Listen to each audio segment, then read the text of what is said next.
This is my kitchen table and also my filing system. Over much of the past 3 decades, I've been an investor.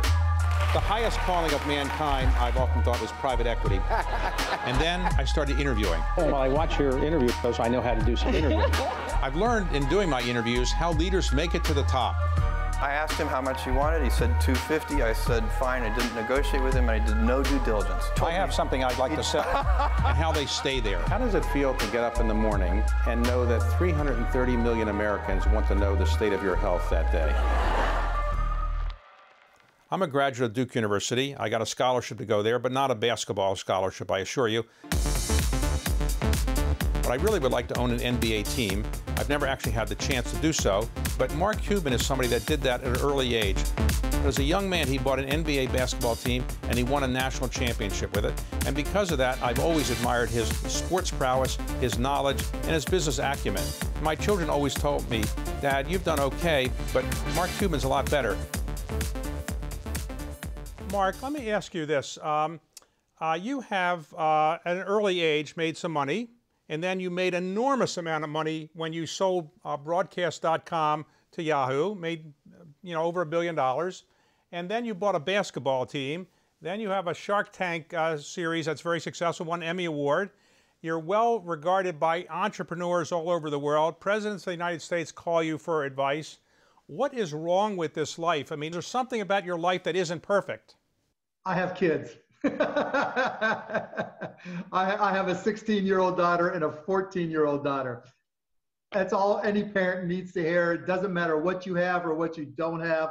The minute my oldest daughter turned 15, my wife and I got really stupid, lost half our brain capacity, and are beholden to our kids for their whims.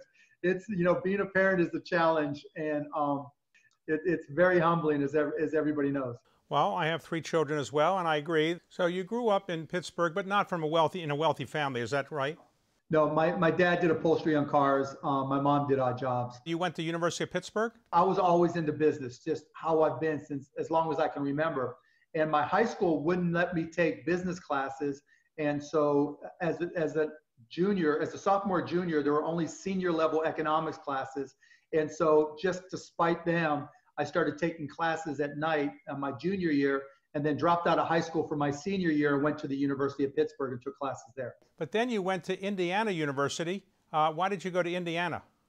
Because Pitt didn't have a full undergrad business program, and I saw a list of the top 10 undergrad programs and picked out the cheapest one, and it was Indiana, and I went there sight unseen. Now, when you were there, you started a bar, and it was a very successful bar? Well, kind of successful. So my parents didn't pay for my school. My dad sent me $20 a month, and I had to figure out how to pay for things one way or the other. Sometimes I was able to get scholarships. Other times, just saving money from jobs I had. Other times it was a hustle. So when you graduated, you moved to Dallas. Why did you move to Dallas? I had a bunch of buddies down there that were living that had gone to Indiana and moved to Dallas.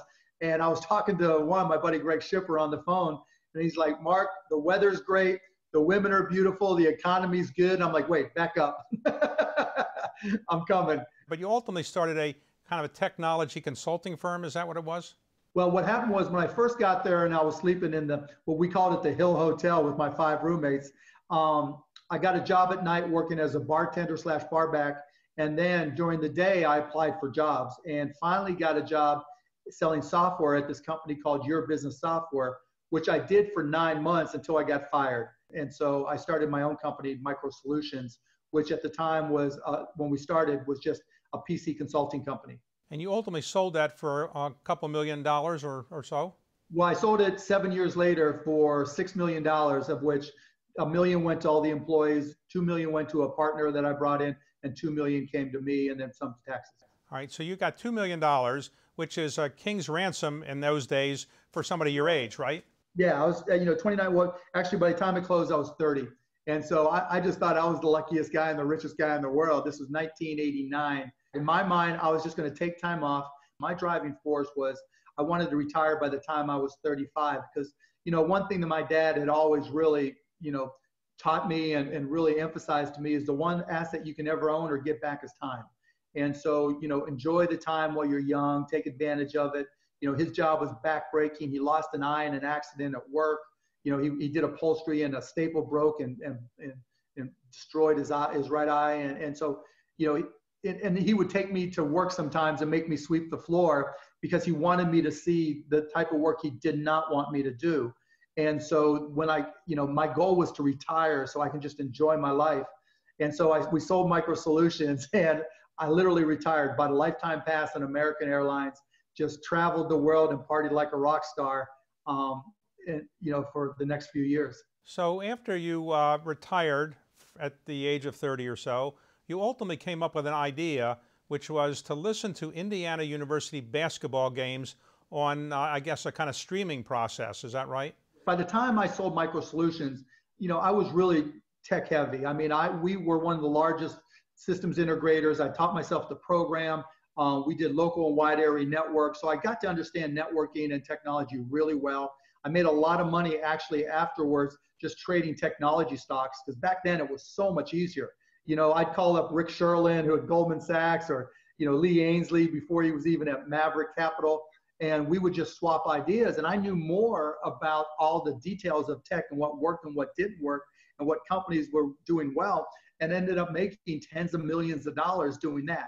I then got together with my buddy, Todd Wagner, who I knew from Indiana. He actually came to me with the idea. He was like, this new internet thing, you understand technology. Is there any way that we can listen to Indiana basketball using the internet? And I was like, that's a cool idea. And this was 1995, early 1995. And I'm like, let's try to figure it out. And literally starting with a Packard Bell PC that I bought for like $3 or $4 grand at Best Buy or something, or CompUSA, in the second bedroom of my house. I just sat there and tried to figure out how we would do this. And it went from 10 people the first week to 100 to 1,000 to thousands. And we knew we had something within 30 days. But you took the company public, is that right? Yeah, July 18th of 1998. And the stock zoomed, hate to use the word zoom, but it went up a lot. Yeah, it was the largest first day IPO bump in the history of the stock market at the time. Right. So did you say, I'm going to build this company forever and just keep growing it? Or did somebody come along and say, I'll buy it from you? Well, the goal was to dominate, because, we called it netcasting at the time, and this was pre-YouTube. And literally we were the dominant force in streaming. We had rights to all the major sports leagues. We had, hundreds of radio stations. By 1999, we were doing video as well. And we bought 10% of what turned out to be Lionsgate Studios. We bought, video rights to all these libraries. And so, we were making acquisitions. We really were on a path to dominate. And we had, Yahoo had invested in us the previous year and came to us and said, we want to buy you. We need to get into multimedia, and you're the leader. Let's combine forces. And they made us an offer we couldn't refuse. So they offered, I think, roughly you ultimately did a deal at $5.7 billion. In stock, 5.7. yeah. So you didn't own all 5.7 billion yourself. I guess you had some outside investors and other people, but you had a lot of it. I ended up with about 33% of it, and was taxable. The way it was structured, it ended up being taxable on the gains. But it turned out well. Yeah. You bought the Dallas basketball team, the Mavericks, for roughly $280 million. What propelled you to buy a basketball team? I remember being on the team bus in January, talking to the coaches, and they're like, why did you spend so much money? This is the worst franchise in all the NBA.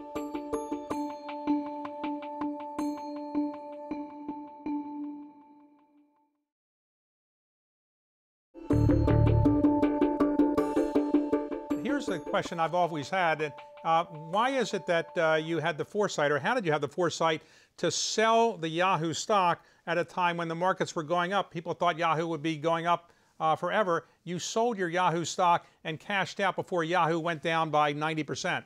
Well, I actually hedged it, right? So remember I mentioned that I had traded stocks between the time I sold my first company, did really, really, really well.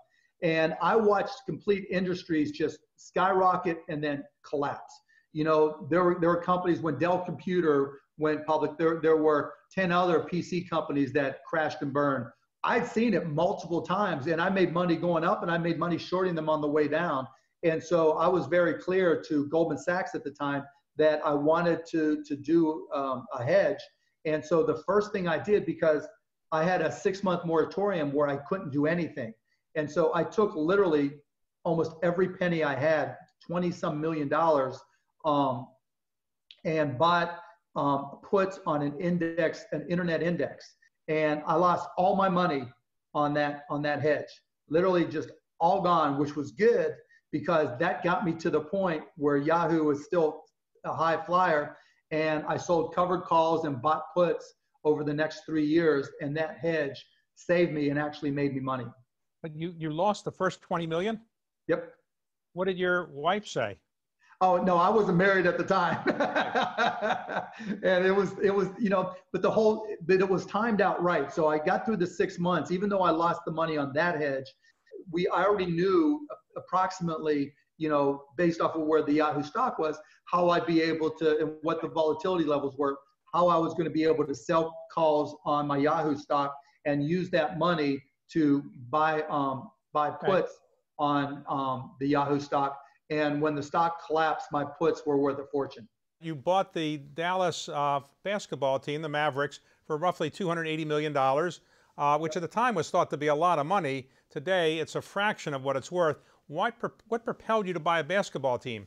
So I've always been a basketball junkie as long as I can remember. And so I was the Dallas Mavericks season ticket holder. And during that time that I owned season tickets, they were awful. I mean, all of the 90s, they were voted the worst professional sports franchise of the 90s. And I'll never forget, it was the 99-2000 season opener. And we're undefeated, right? I mean, I'm a season ticket holder. I'm excited to go to the game. It wasn't a sellout. There was no energy in the crowd. And, I just sold broadcast.com. And I thought, I can do better than this. And then it dawned on me, wait, I can put my money where my mouth is finally. And, not just say it, but inquire about buying it. And from late October, when the concept first came up, it took till January 4th to close the deal. And honestly, I didn't even care about price. They told me, here's the price. I said yes, because realized that I still had my hedge on for Yahoo, and I still benefited when Yahoo stock went up. So there were days still then when, this is before the internet bubble collapsed, I remember being on the team bus in January, talking to the coaches, and they're like, why did you spend so much money? This is the worst franchise in all the NBA. The revenues are lower than everybody else. I'm like, let me just show you the price of Yahoo. It went up $100 or $200 today, and that paid for the whole team. So when you buy a basketball team, you get to play with the players. Can you work out with them, or they don't really let you to do that? Up until obviously the changes with this season, before every home game, I go on the court and get shots up. There's nothing, crazier and to me as a basketball junkie exciting than to have, an arena and you're out there shooting. And, there were a lot of times over the years where I'd play one-on-one with the players, or I'd shoot for money with the players and shoot threes. And well, they don't ease up when you're playing with them. They don't ease up a little bit to let you in because you're the owner. No, hell no. These are, because realize the other side of it, if I beat them, they'll never hear the end of it. And there's just no way. Now, in your early years as an owner, you're owning the team now for 20 years. In your early years of the owner, and maybe even recently, you've been fined a lot by the league, maybe more than any other owner, for criticizing the referees, criticizing the league. What was all that about? Did you do that on purpose because you wanted attention, or did you just couldn't constrain yourself? No, it was because I wanted to improve the league. I mean, when I first got to the NBA, they didn't know what their product was. They always thought that we sold basketball. And I was very clear to them that we don't sell basketball, we sell experiences. If you think about the sporting events that you've gone to, you don't remember the score, the touchdowns, the dunks, the jumpers.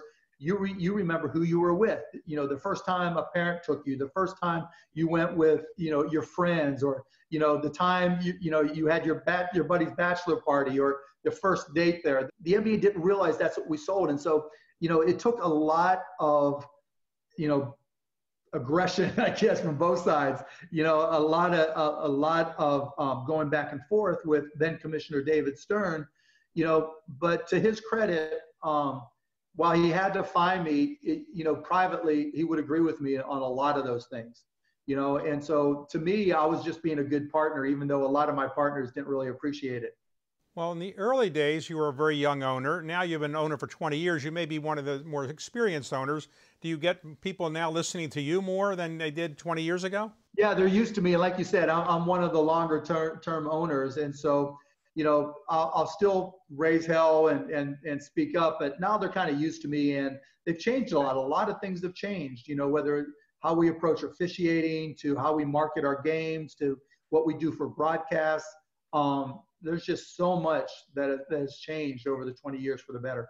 Now, the NBA is playing in bubble in Orlando. How is that working out? And are you surprised that it's worked out reasonably well, or you think it can be done better, or what's your view of it? It's shocking how well it's gone. I mean, there's so much risk, just bringing such a large group of people, thousands of people together in one area, and to have 0 cases, that's stunning.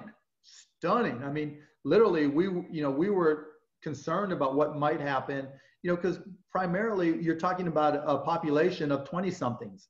And as you can see outside the bubble, just, people 20-somethings in any city, they're not the most conscientious when it comes to wearing masks and following social distancing and other protocols. And so, to our players and staff and Disney and the NBA, to their credit, everybody has been really, really careful, and it's paid off. Dirk Nowitzki was one of your star players for a long time, a European. You have a couple other Europeans now who are stars as well. One of them you got from the New York Knicks, I think, and a trade that President Trump commended you on, as I recall. Yep. So let me ask you this, though. When are you going to recruit more Jewish basketball players in the NBA? Yeah, I don't care if they're from Mars, right? If they wear a kippah during the game, I'm fine with that too. I don't care, just whatever, ever works. I just want to win. So behind you, it looks like is a replica of a basketball championship trophy. That's not a replica. That's the real deal. Are you hopeful of getting another one someday? This one is almost 10 years old. So Larry O'Brien back there needs some friends.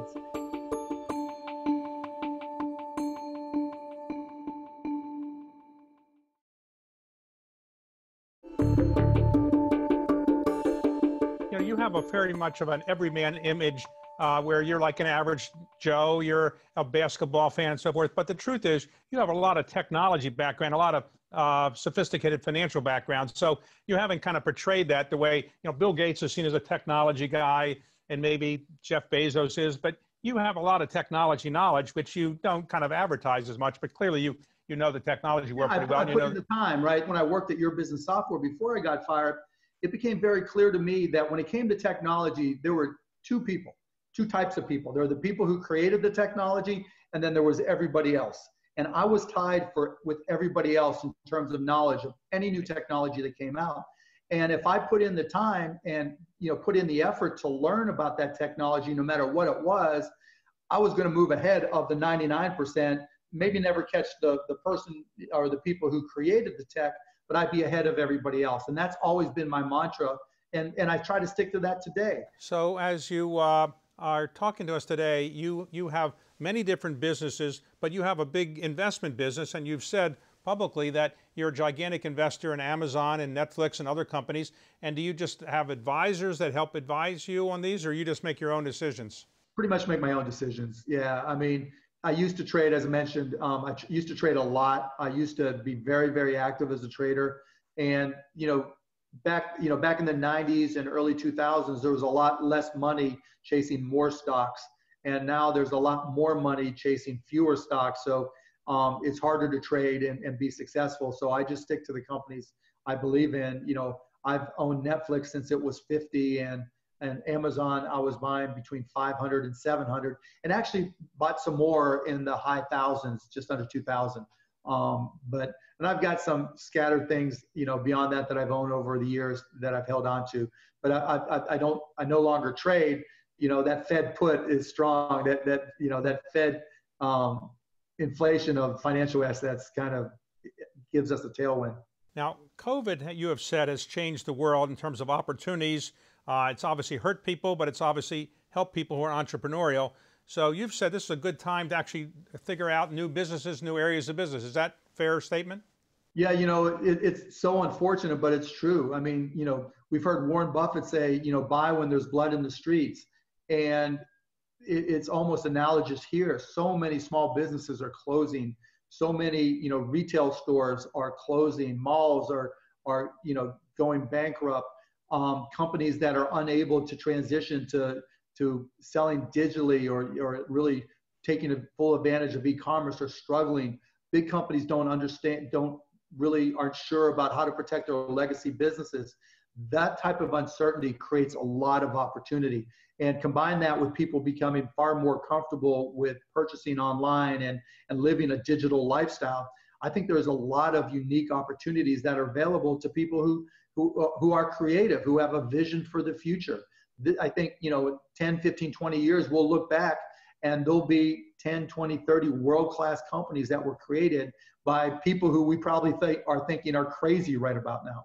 So you had a relationship with President Trump at one point, I think when he was first thinking of running. This was after he announced, and thinking he had no chance to win whatsoever. I made a public statement saying, I think Donald Trump's the best thing to ever happen to politics. He's not a traditional politician, and he says what's on his mind. And that got picked up everywhere, and I became his new best friend. And so he would call me all the time. And just, that's who he is, until I said one day that I didn't think he was qualified, and then it was all downhill from there. So he never invited you to the White House? No, actually he did recently. But, everything Donald Trump touches, turns into a mess. So I didn't accept the offer. Now, you've said you might consider running for president. In fact, you had a pollster look at it. Why did you decide not to run for president this time? Primarily because my family said no. I mean, you can't, given the nastiness of politics right now, and just the hate and the social media destructiveness, your family has got to really be up for it. And so that was the primary reason. And the secondary reason was in the polling that I did do, I couldn't get more than 25% of the votes. I could dominate with independents, but I couldn't, pull enough Republicans or Democrats from Biden or Trump. Would you consider running in the future for president? I hope not. The only reason I considered it now is just because things are so partisan and people are putting party over country. And I thought, as an independent and somebody who, was not dogmatic about anything for that matter, except trying to serve the American people, that the timing might have been good, but it's not my ultimate dream job. So if somebody's watching this and says, all right, I want to be like Mark Cuban, I want to be a leader in many different areas, be successful, what would you say are the 1 or 2 or 3 traits that are necessary to be a successful leader? Find something that you love to do and be great at it. Most people, the one thing in life you can control is your effort, and most people don't put in the effort. They think it comes to them, and it doesn't, as you know. There's lots of competition on no matter what you choose, and you have just got to put in the effort. So behind you, it looks like is a replica of a basketball championship trophy. That's not a replica. That's the real deal. All right, that's the real deal. All right, so you look like you need another one to match it up. Are you hopeful of getting another one someday? Oh, absolutely. Hopefully this year. But yeah, that's the goal with the Mavs. There's one winner and 29 people tied for last place in the NBA, and this one is almost 10 years old. So Larry O'Brien back there needs some friends.